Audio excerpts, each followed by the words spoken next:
Thank you to all of you that have joined on time. We will wait a few more minutes for more people to join before we get started.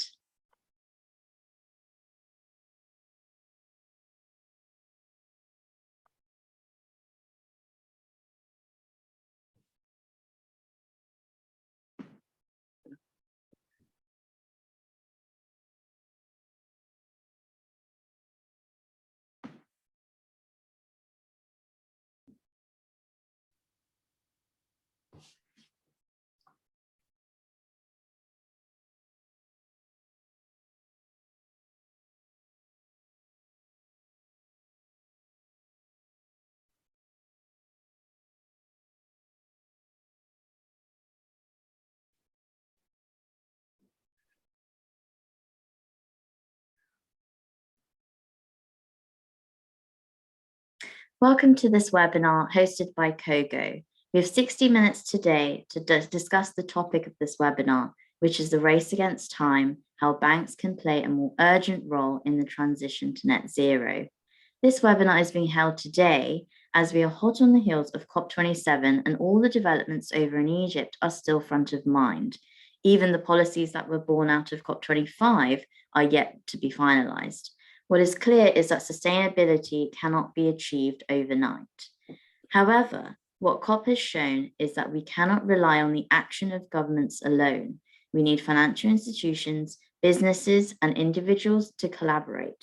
That's exactly why the team at Cogo, who partner with banks to help customers measure, understand, and reduce their carbon footprint, has gathered 3 sustainability experts from 3 different industries and businesses to discuss how together they can play a more urgent role in the transition to net zero. I am Madhvi Mavadia, Head of Content at Finextra, and I'm joined by Paul Watchman, Legal Advisor for UNEP Principle of Sustainable Insurance Net Zero Insurance Alliance, Gary Kendall, Head of Climate Strategy Implementation at NatWest, and last but not least, Jonathan Ward, Senior Carbon Impact Manager at Cogo. I have a set of questions I want to ask these experts, but please feel free to use the Q&A function on Zoom to pose any questions you may have, and I'll pick some out to ask our experts near the end of the webinar.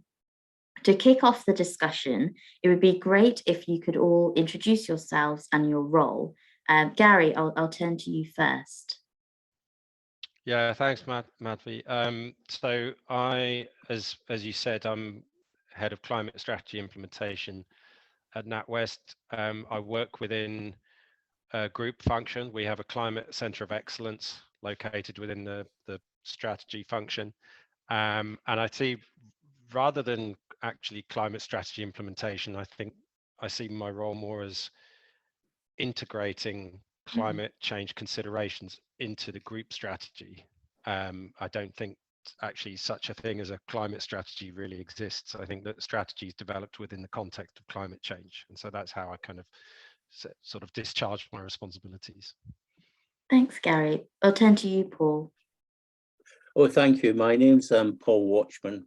I've been in this space for about 20 plus years, working in climate change, also working in terms of bringing the financial sector into making a contribution towards what has now become the net zero target.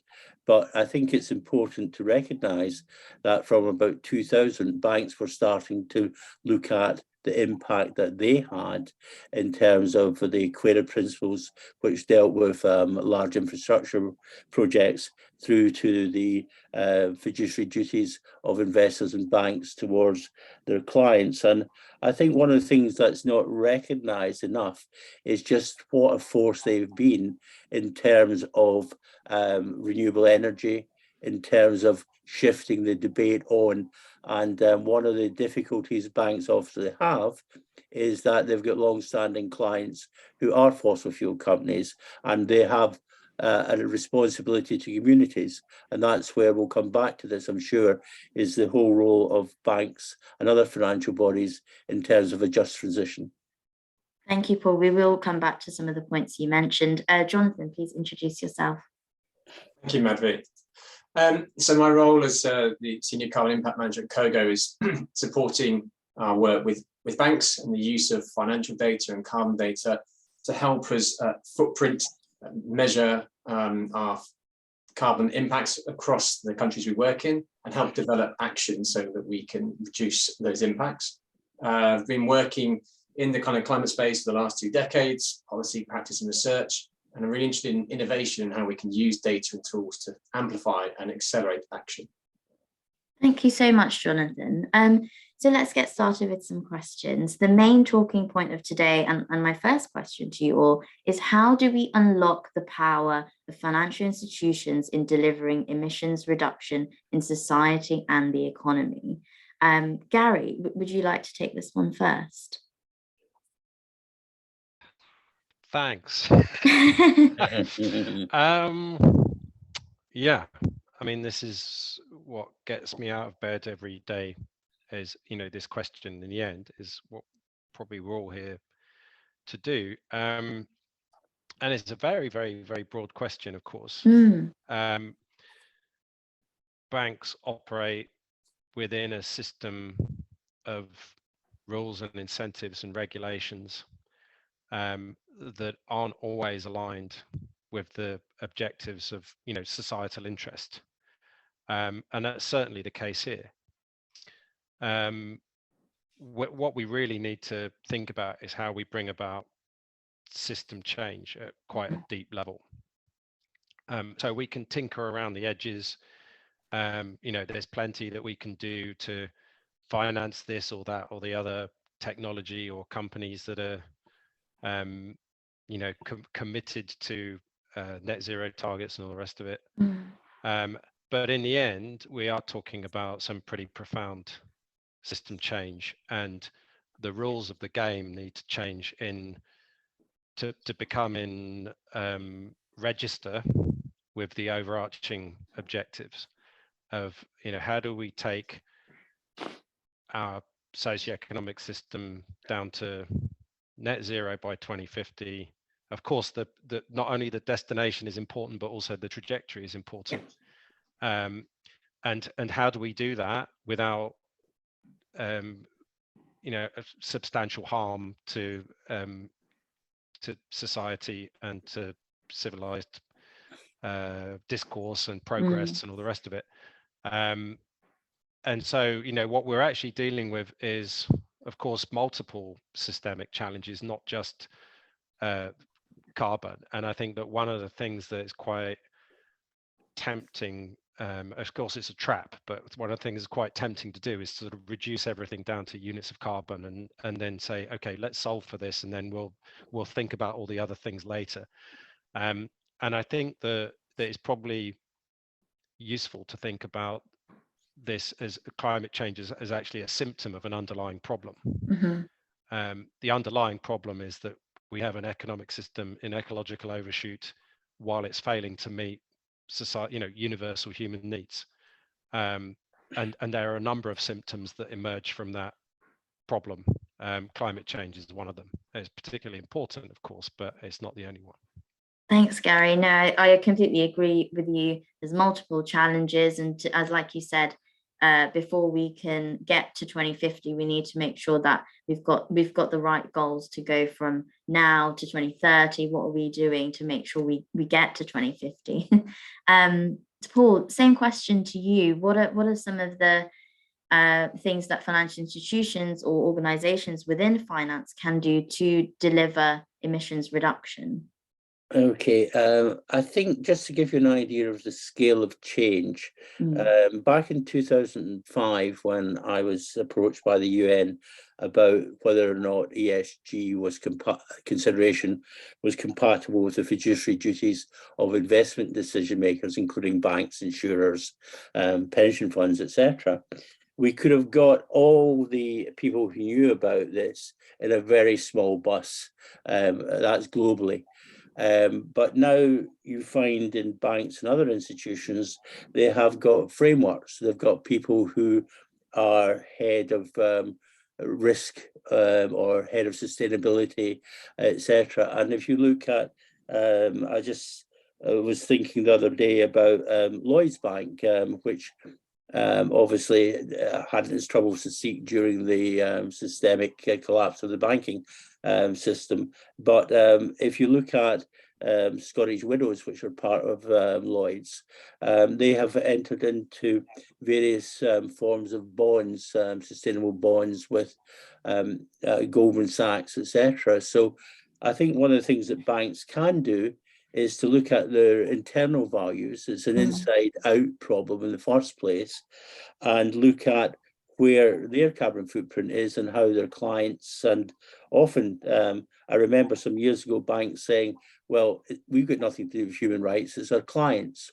But you can influence your clients in certain ways by having disclosure and having reporting, etc. So I think, you have to see that banks, they are within, I think Gary put it well, it's you're in an ecological system or an economic system that has a certain role, but we're changing that now. We've gone from a shareholder dominated model to one that's about stakeholders, communities, it's about impacts, etc. So banks are very much there both for their own self, but very important influencers, not just in terms of provision of money and loans and bonds, etc., but they also in terms of thought leadership. And you can actually see that with a number of banks who have, I did mention the Query principles, but if you go through now to what they call the Banking Alliance, the Net Zero Banking Alliance, you've got banks which are, and this applies to many, many banks who have got this mission, if you like, or this set of value alignments internally and externally. And that's why I think banks are so important. Also, there's hundreds of thousands of companies, but when you strip banks down, you can do it to the 25 majors, or you can do it to the 157 banks which are signatories to the Equator Principles. You can do it in various ways, but it's a small group. And that means that they can move together fairly quickly, although there's obviously competition and antitrust areas in there, but they can move the dial. And that's always what's attracted me, that from the inside, you can move it more easily than from the outside. Although I do respect what people do on the outside, but we need everyone. So lovely. And I think we'll come back to your suggested point there around the importance of collaboration, but also how banks can influence their clients and also their customers to make change. So Jonathan, same question to you. Gary and Paul have explored some of the enablers and blockers to change. Do you have any to add? Thank you. I'm quite a fan of systems thinking. I just want to take a bit of a sort of high level view around the role of financial institutions in the economy, as well as obviously this kind of very recent explosion in terms of standards and kind of finance disclosure regulations, etc., that is kind of pushing banks in one way. But really want to look at where those levers are that banks occupy in our transition. So we've got this ultimate need to mobilize finance to decarbonize our assets, products and services, whether that's on the domestic or the commercial side. So shifting away from fossil fuel basis. We've got many assets that are shared in terms of the stake and exposure between customers and banks. We need to increase the finance and the demand towards those businesses that provide low carbon products and services.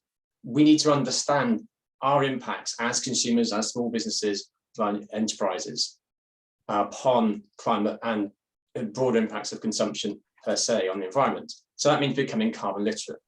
We need to have, going back to Gary's point, transition plans, because this is a major transition or transformation really, built around people's and businesses' needs and situations. So climate transitions as if people and place mattered effectively. We need to act before compliance comes in or ahead of compliance. We need to become more climate ready. We need to connect those supply and demand signals, and people and businesses need options to change. Financial institutions can play a role in all of this. So within our kind of two target groups that we work with at Cogo in terms of end users are the retail customers and small businesses, both of which can be hard to engage and don't necessarily fall into the mandatory information and action regimes like enterprises and banks do. So that relationship that banks have with consumers and small businesses is one that we can really start to utilize as a holder of key information, as a financier, as an advisor. And we've seen from our own research with the Behavioural Insights team, 8 in 10 mobile banking users want to know more about the environmental impact of their spend. 6 in 10 say they want their bank to support them helping to reduce environmental impact. And we're having similar things with SMEs. There are challenges in terms of carbon literacy and in terms of finance. Finance has always come up as one of the biggest barriers to change. So there's a lot of shared interest, a lot of shared data points, and that's why I feel really confident that we can unlock more of the societal change and the economic change through financial institutions. Thanks, Jonathan. And you mentioned carbon literacy. Could you speak a little bit more in depth around what are the main barriers to carbon literacy? Of course. So there's kind of 2 key aspects, and one relating to banks, is that first of all, connecting us to our consequences of our actions, our expenditure. So financial data, and of course that's what we work with, is turning transactions and spend into footprints. Yeah. So one of those things is having that kind of real-time and dynamic environment to which we connect to the impacts. The other things that we've got to kind of look at is we know that from consistently from surveys that people are really rating climate change as a pressing priority. Even throughout COVID and economic challenges, it's around 85% in the UK say that it's really important to them. But we have an intention action gap. So actions are not necessarily corresponding with this preference and values. And that covers a number of things around situations, the physical characteristics of where we are, mental and social dimensions. But we know one of these things is how we understand climate change in the terms. We've seen from our own research that even down to the basic measurement in kilograms of carbon, there are issues around how we communicate. Then the issues around how we understand what is right to do around now where we understand where our actions, our impacts are greatest. So there's the real fundamental need that we can break down the climate problem to something that is relevant to people, that is dynamic, and that they can engage with, and that they have that route to actually enacting the things that will make a difference that is relevant to them, to giving them that kind of confidence. Thanks, Jonathan. Just picking up on some of the points you made in answer to that question and the previous one, you know, as you mentioned, there's so many regulations, so many disclosures out there. It makes me think, you know, how does a bank or a financial institution know where to start? So if I turn to you, Paul, I'm sure you have a view on, you know, the number of regulations out there, but also, you know, taking a step back, would you say that the current net zero targets are even viable? Right. Okay. There's certainly good testing to achieve, but let's have a little bit of a step back about what the banks can actually do and achieve. And there is a problem. There's a multiplicity of legislation, and the EU doesn't seem to talk to the UK doesn't talk to the SEC, and so on just basic ideas about disclosure, what should be disclosed, how far Scope 3 emissions should be disclosed. And one of the interesting things about Scope 3 emissions is there's so many companies where 70 to 95% of their emissions are Scope 3, and you'll find banks and professional firms, etc. But this is quite common, that it's not really us. Our Scope 1 and 2 are probably tiny amount. So we have to look out at how we deal with this. But yes, that's a problem. There's a real problem about international standards. One of the great things that John Ruggie did with the UN General Principles of Human Rights is to bring in a due diligence and disclosure regime, which was international. And what we've got problems, particularly in the US, where there's quite a lot of scrimmaging going on about to what extent you do Scope 3, to what extent that this is a huge burden on companies, etc. My view is we try and relax a bit, because what's going to happen is there is going to be a gradual settling, if you like, and people will start to change things. When you create a standard that really goes down, when you bring in a regulator, they really become less powerful, weaker, they become stronger, they do more fines, etc. So I think looking at it from my point of view, I think that we shouldn't be too pessimistic, because I think that although there will be banks and there'll be other institutions who say, no, we don't want to go with the Glasgow Financial Alliance, etc. And we don't like our pledges. You're going too far, and we want you to feel back a bit on carbon or coal or whatever. But at the same time, we are making, it's an adjustment phase. When we start out the Quera principles, we excluded humans, we excluded biodiversity, we excluded climate change, and then we had to bring them in. So believe me, there's a learning process, and there's a series of iterations of standards that's going to go on. But the main thing is we're pushing in the direction. The question I've got really is, are we pushing fast enough and effectively enough? And the banks are key to that. Thanks. Gary, what's your response to what Paul said? Well, yeah, I mean, the sort of pithy response is that with something like climate change, then, succeeding slowly is the same as failing. This is a time-limited challenge in the sense that we're burning through a finite carbon budget. Now this is COP27, it's just 28 years after UNFCCC was signed. Remember, we had a 1-year holiday thanks to COVID. So it used to be you knew how long it was because it was the number of the COP. Now you have to kind of add 1 year. And so we're 28 years on from agreeing that we need to avoid dangerous anthropogenic interference with the climate system. Emissions are still rising, and they're still, so to comply with or to at least meet the objectives of the Paris Agreement, then, or to have a 50-50 chance of meeting the objective of the Paris Agreement, then we need to be reducing emissions globally about 7-8% a year, and they're still rising. Even if they were falling at 1 or 2% a year, that would still be a reason to be concerned. And they're still rising. So, the only time we've ever had emissions reduction of anything like the order of magnitude that we need now is when the global economy was pushed off a cliff by a microorganism a couple of years ago. And the response from governments was what, the kind of knee-jerk response to control of, the pandemic was what brought the emissions down. Now, that was obviously, for most people, a very painful experience. And that gave us 1 year of the emissions reductions necessary, which have since rebounded, right? So we're back to where we were before. So we're not moving anything like fast enough. That's clear. But again, part of the problem here is, I mean, this is multifaceted, it's multidimensional. It's the fact that we enjoy very much the energy surplus that we get from fossil fuels. We release millions of years worth of stored energy in the blink of an eye. That's extremely gratifying.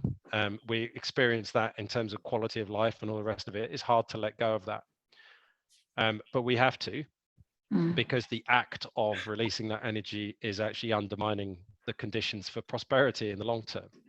So, we've got to find ways that we can, the change happens at multiple levels in the system. So there are, targets and metrics and incentives and penalties and all the rest of it, right? We need to effectively price carbon so that we don't use the atmosphere as if it were an open sewer.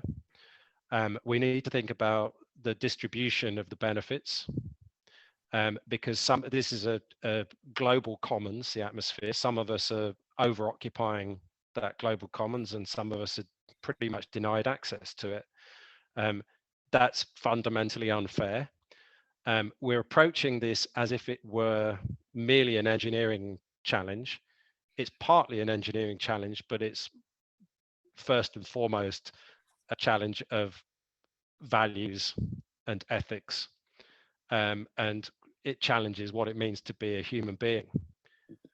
That's really what we're being confronted with, and we're approaching it as if it were merely an engineering challenge, and I think that's a big mistake. So we have to recalibrate our expectations. We have to reimagine our politics, and we have to re-engineer, of course, our energy systems. But we're talking about fundamental transformation, and we've got about 30 years to bring it about.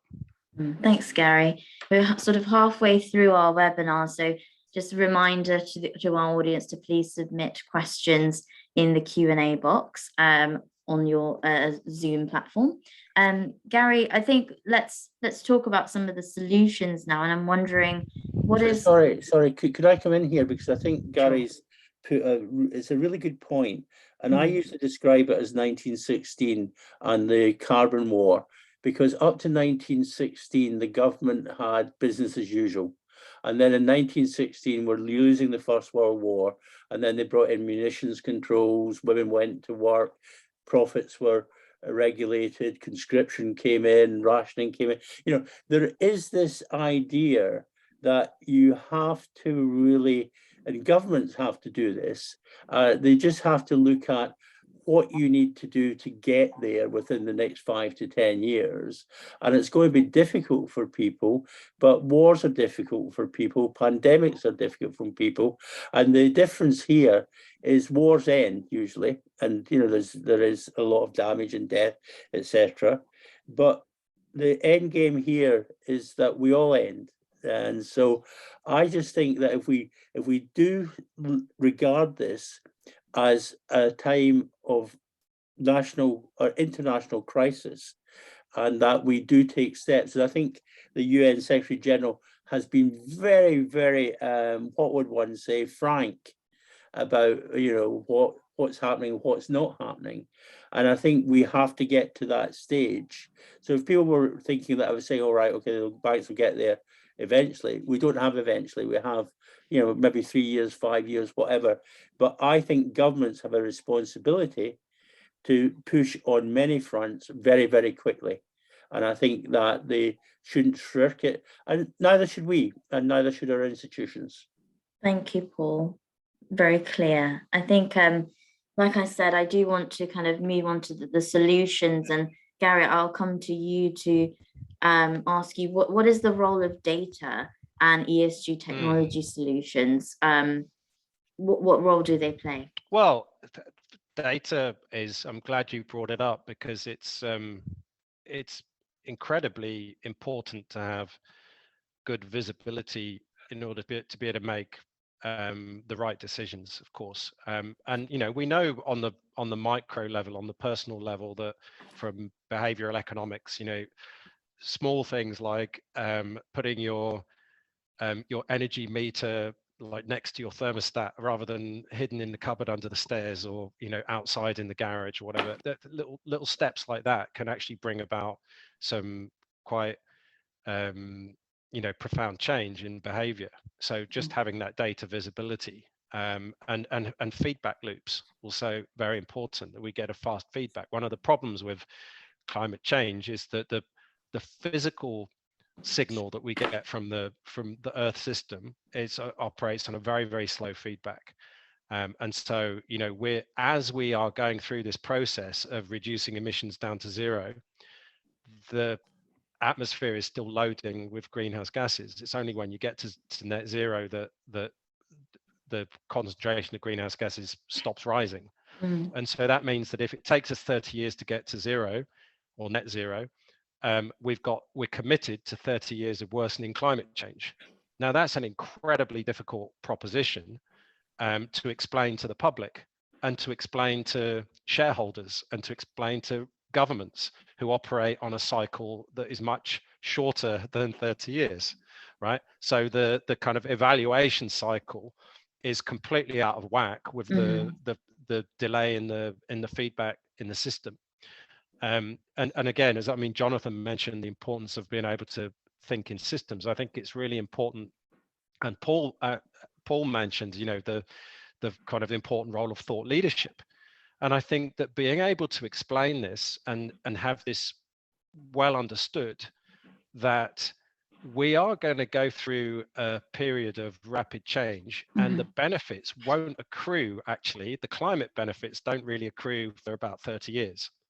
So I am bringing this round to your question about solutions. I think one of the things that we need to do more and more is understand the co-benefits of what we have to do to address this climate problem. I'm not going to say solve it, because I don't think we can solve it. I think there aren't solutions, there are only responses, right? So what we do to respond to this climate crisis, we have to tease out the co-benefits.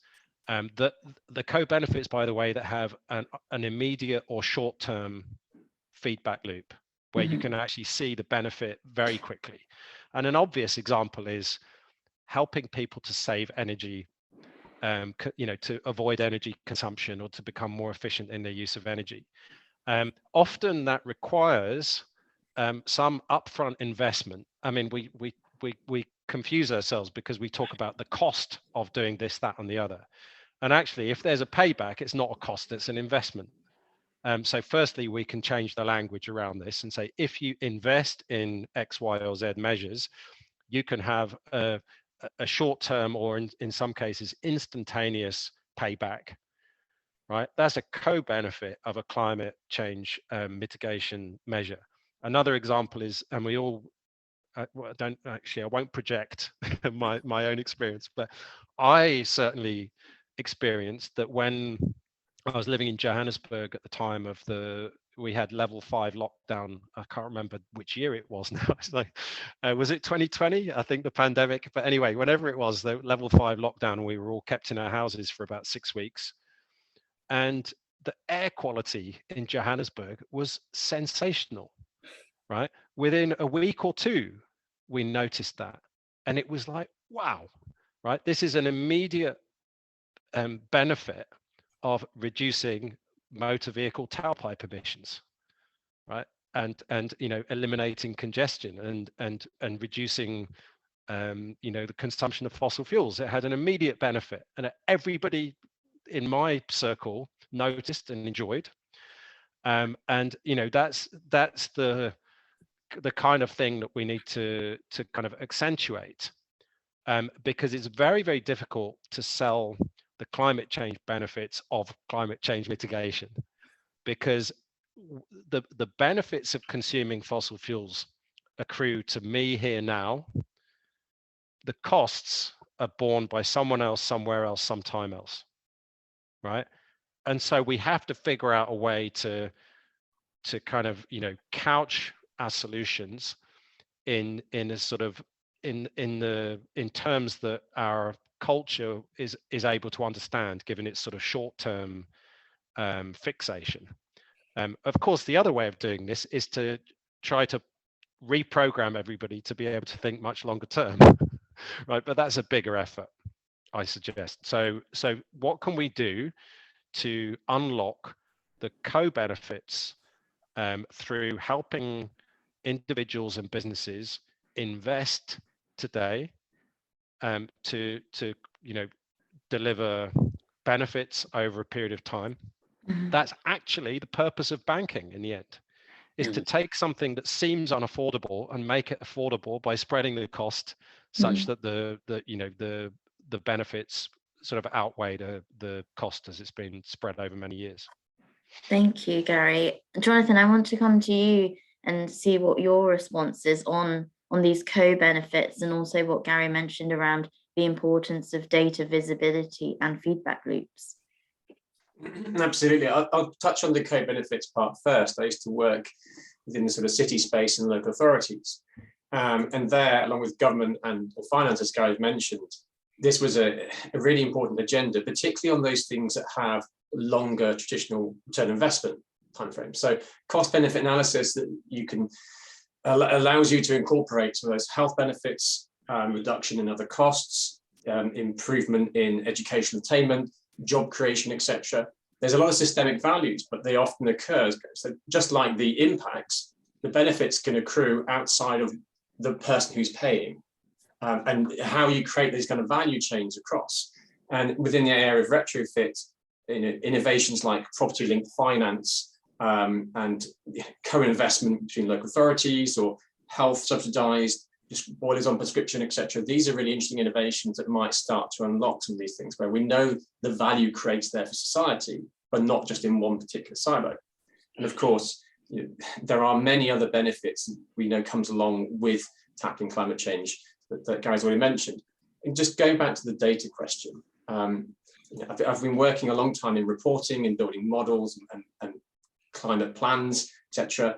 And often one of the challenges that used to come back to me was, this data isn't perfect. How can we rely upon it?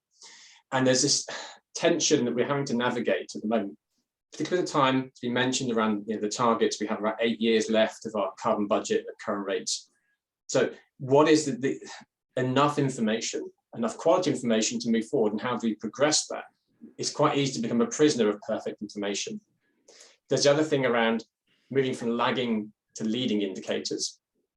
Because the reporting cycles are very long, we need to be understanding in real time what's happening and how to predict that. And sometimes there can be a tendency just to, if we just disclose data, if you build it, they will come. But there is the right kind of data infrastructure and the right tools so we actually get the right knowledge and insight out of it. And when we're talking about, again, go back to sort of small businesses and consumers, to support change, we need to combine data with the right user consideration. So how do we target that data in that moment? We all suffer from cognitive bandwidth problems, particularly when there's a recession and other things going along, or busy lives, etc. So we must target that information. We must make it relevant and understandable, but importantly, actionable. So how does this data actually support an action? And then how do you follow with steps to kind of keep those feedback loops, to reward or incentivize, move to the next steps? We also need the right counterfactuals when we're talking about data. And quite often the business as usual appears to have no real ongoing costs. We've 15 years since the Stern report, and we're still not really addressing those true climate costs. We're not acting, and the other things, the disbenefits, we have to keep making this case for the positive co-benefits. So the right counterfactuals, so business as usual isn't as attractive. And then slowly we're moving from the kind of highly modeled data up the ladder of improvements to actual data in increments. And obviously what we're trying to do is help using spend-based to start filling in some of those data blanks. And there's a nervousness around data that this will start to overcome if we can keep those standards just sort of progressing with the data capabilities.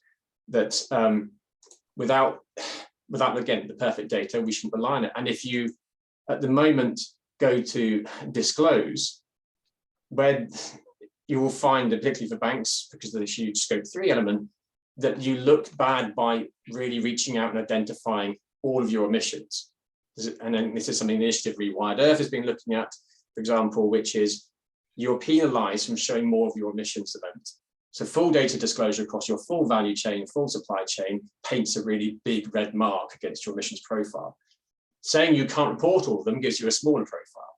So we have these incentives that are, or disincentives to really using data, remembering this isn't about punishing people, this is how we use that data to move forward. Same with things like the green taxonomy that's coming in, when it comes in, is it can get focused on, yes, there's a role for the greenwashing, etc., and regulation for regulation's sake, but actually it should be telling us which companies are doing the right thing, which companies need support, where should finance and support go.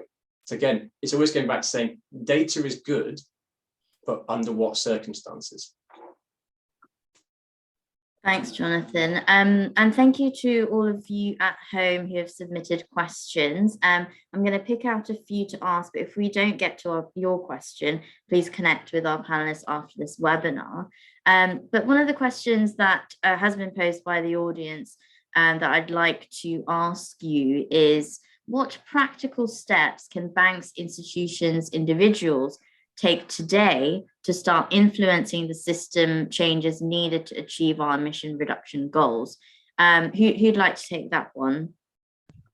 Well, I can have a start if you like. I mean, I think that, so there's a bunch of, I think what the question's addressing is really what sort of pre-competitive things can banks do, right? So, I mean, there's obviously a lot that we can do and a lot that we are doing around setting clear ambition around, net zero by 2050, working backwards to say, halving our financed emissions by 2030 from a 2019 baseline, and all this stuff that we're doing sector by sector, transition plans and so on. But that's all stuff that we're doing, I won't say sort of for our own sake, but there's a sort of like a competitive element to that. But the pre-competitive stuff is, we don't succeed by just doing that. We succeed when the industry shifts in accordance with, what we're espousing here. And so participating in, for instance, platforms like GFANS, I think, are really important. I think, the UK's transition plan task force, really important. Standardization, really important. So standardization, data, policy frameworks, influencing regulation, all this kind of stuff to create this sort of like rising bar of, what's acceptable. So leaving everything down to sort of like the competitive nature of the private sector can lead to a bit of a race to the bottom, right?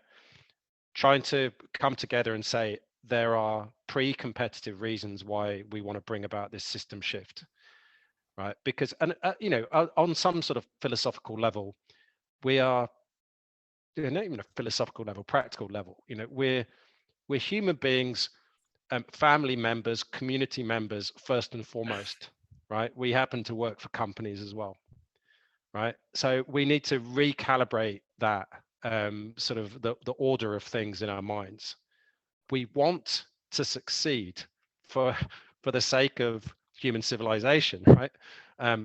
I currently, I work at NatWest, and I'm trying to bring that kind of awareness to bear in my work and say, yes, we think that there are growth opportunities for the bank in this and this and this area, but there is a higher purpose to this. And we should be able to talk about this without shame in public spaces like this. That we are really all in this together. I mean, it's been said that we're all in the storm, but we're in different boats, right? So we have different capacities to respond and all the rest of it.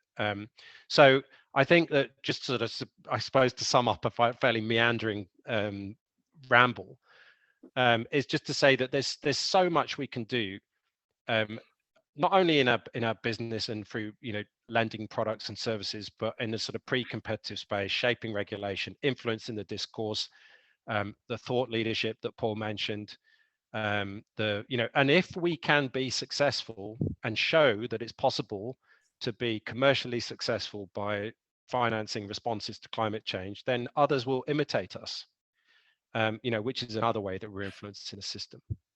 Thanks, Gary. And Paula, I'll let you respond, but just want to add another question to the mix. As Gary, you mentioned growth. So one question that has been posed by the audience is, some say that the situation we find ourselves in is inevitable in a growth-based economy. Do you think we can find an alternative? And do you think it is possible to migrate our society from growth towards enough?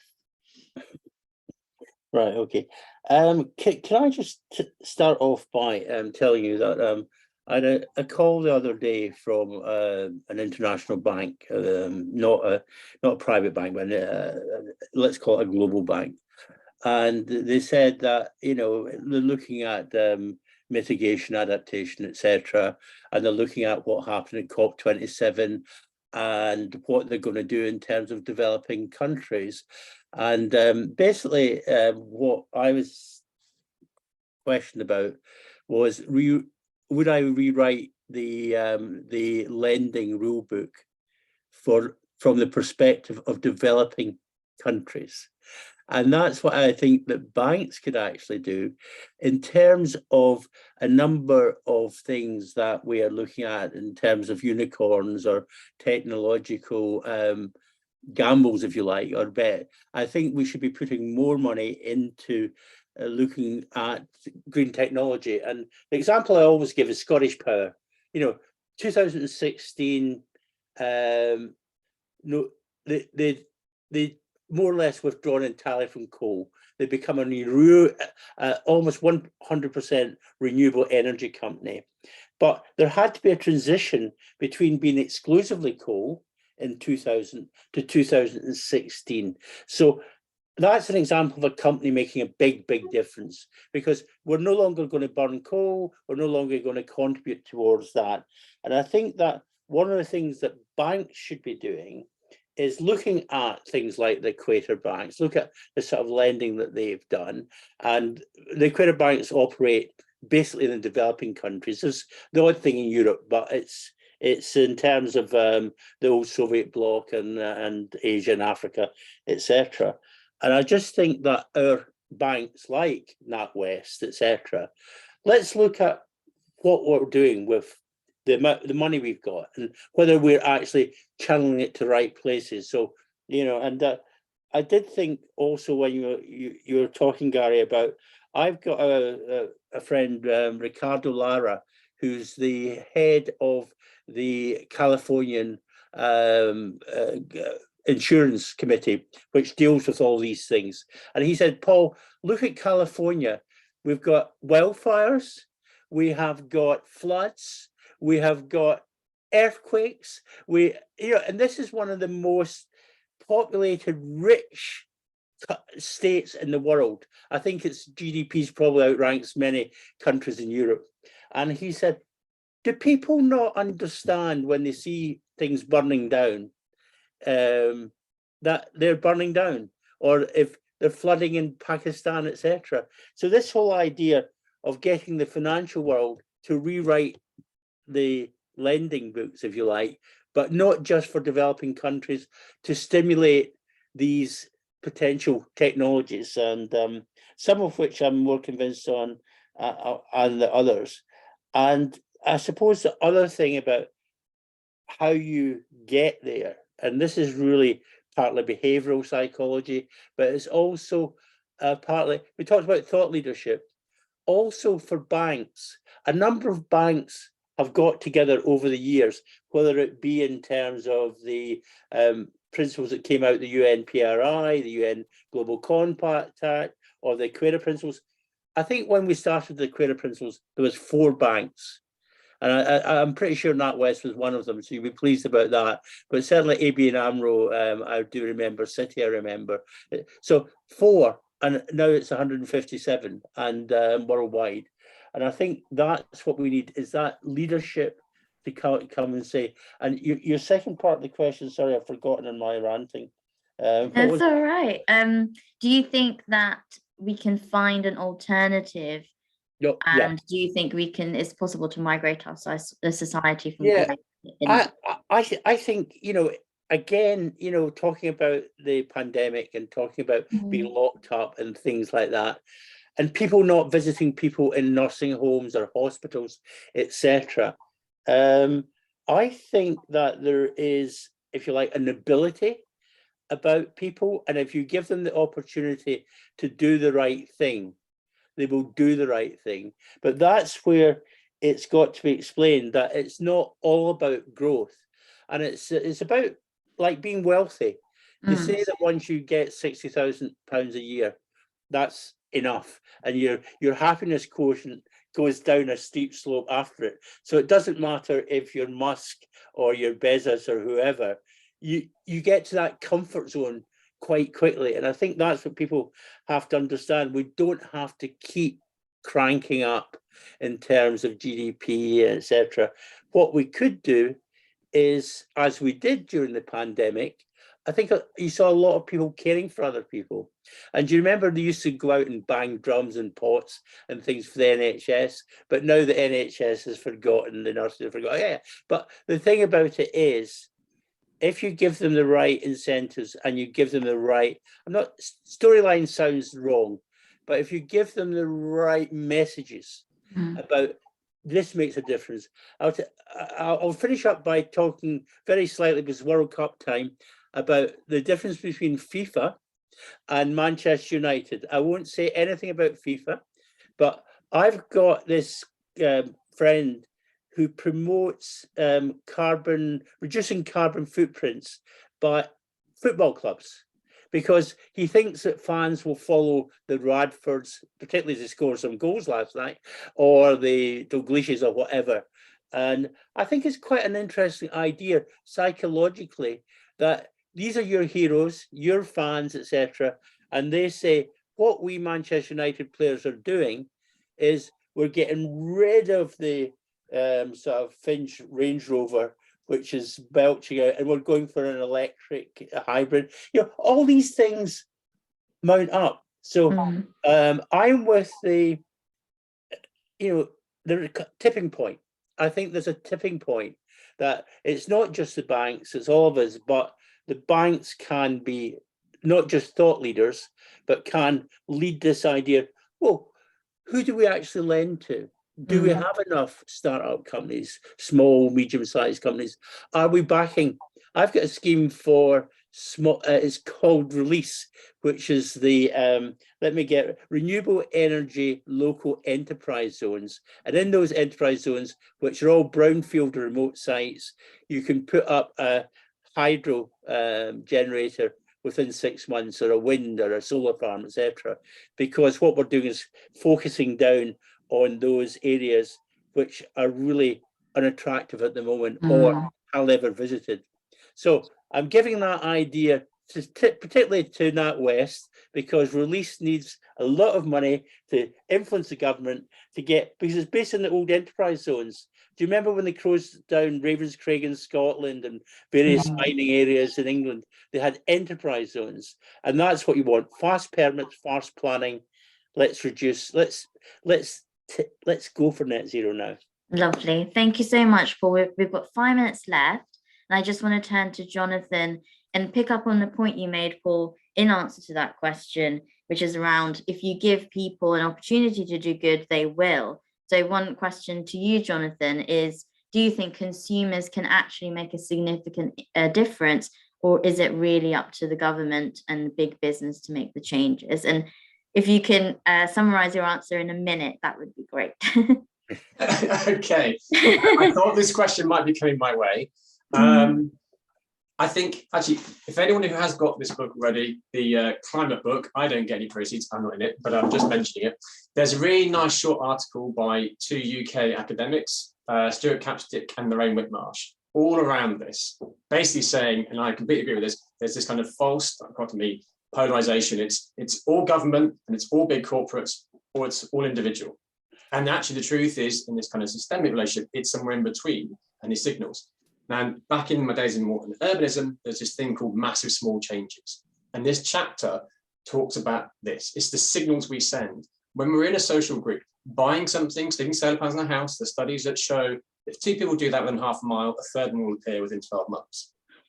Someone asking, oh, you've got a new car, electric vehicle, does that run out of range, etc.? It starts a conversation. It starts normalizing.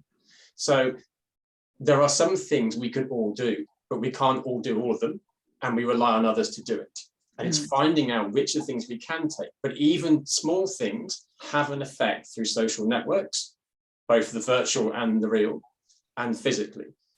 So I think it's how we combine those signals and demand and reinforce and amplify them and see that change at a larger level means that individuals can play that role, but also that banks know where to help them. We can bring that information, that demand to the banks and to the finance, and vice versa. So that's my 1 minute answer. Thank you so much, Jonathan. Gary, can I please. just say a very quick reaction to that? I feel like I'm in a very like a hermetically sealed echo chamber here. I was speaking to Stuart Capstick yesterday afternoon, but but no, the serious point I wanted to make is that we've created around, or we've allowed ourselves to be surrounded by a system that assumes that we're all self-interested individuals maximizing our own self-interest. And so guess what? If you surround people with those incentives, those are the behaviors that will be expressed. But we're a successful species. To the extent that we are a successful species, it's because we're a social species. We're not leopards, right? We're a social species, and it's our capacity to cooperate, collaborate, empathize, and share. That's what makes us such an impressive species. It's just like whether we can survive this phase of hyper individualism. Thanks, Gary. And We've got 2 minutes left, so I'll just summarize what we spoke about today. Thanks again to Cogo for hosting today's webinar. Cogo believes in the power of collaboration and collective action to help tackle the climate crisis.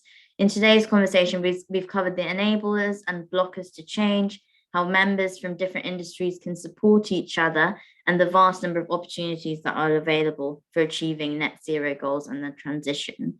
To find out more information about Cogo, the work they do with banks and their recent research, please go to cogo.co and follow Cogo on LinkedIn for updates about future content and webinars. Thank you so much for listening, and thank you, Jonathan, thank you, Gary, and thank you, Paul, for your expertise on this webinar today. Thank you. Thanks very much.